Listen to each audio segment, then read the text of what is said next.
Welcome everybody to Extreme Offroad Silly Bills, and today we're dealing with the 1998 TVR Cerbera Speed 12. Now this has 1,104 horsepower, 847 pounds-feet of torque from its original 7.7 litre V12 engine.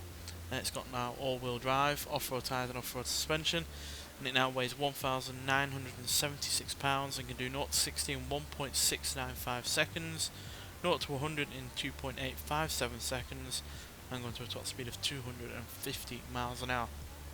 So we've seen cars on this series that really aren't meant to be going off-road, and certainly shouldn't be all that quick, do extremely well on this series. So yeah, looking like I hope that this can at least match the Porsche 911 GT1 Strassen version, because that is also from the same year as this, while also being a car more meant for the track than going off-road.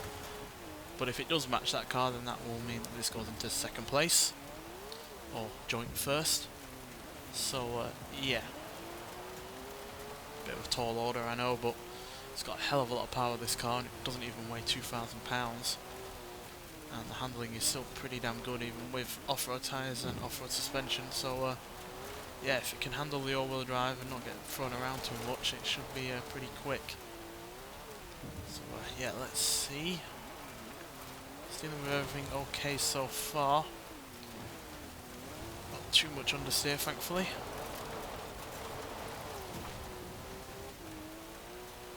Yeah, we really need that all-wheel drive system, not just to keep the extra power in check, but obviously deal with the off-road surfaces.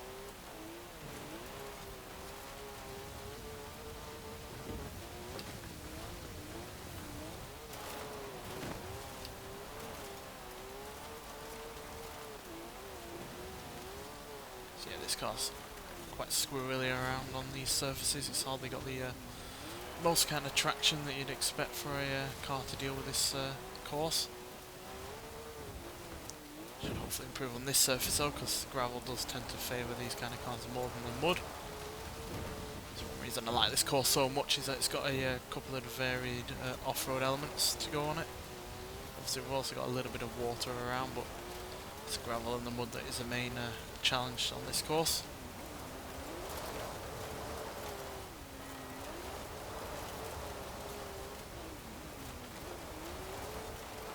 This is feeling pretty fast.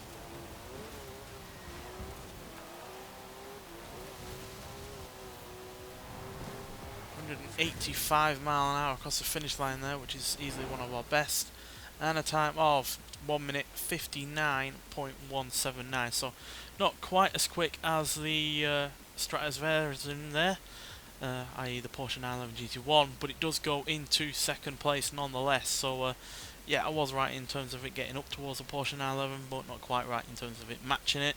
But yeah, that's still pretty damn quick, and yeah, to go in second place is mightily impressive. And yeah, even though it's more than 3 seconds behind the Porsche, it's still nearly half a second quicker than the Koenigsegg CC GT, and it's also quicker than the McLaren F1 GT, ATS GT, Bugatti Divo, Toyota Land Cruiser Arctic Trucks AT37, Peugeot 205 Rally, Porsche 968 Turbo S, Ford GT40 Mark 1, and it knocks the Ferrari Portofino out of the top 10. So yeah, mightily impressed by that. Sure, it was rather difficult to get a hang of at times. It was struggling for grip, especially on the muddy surface.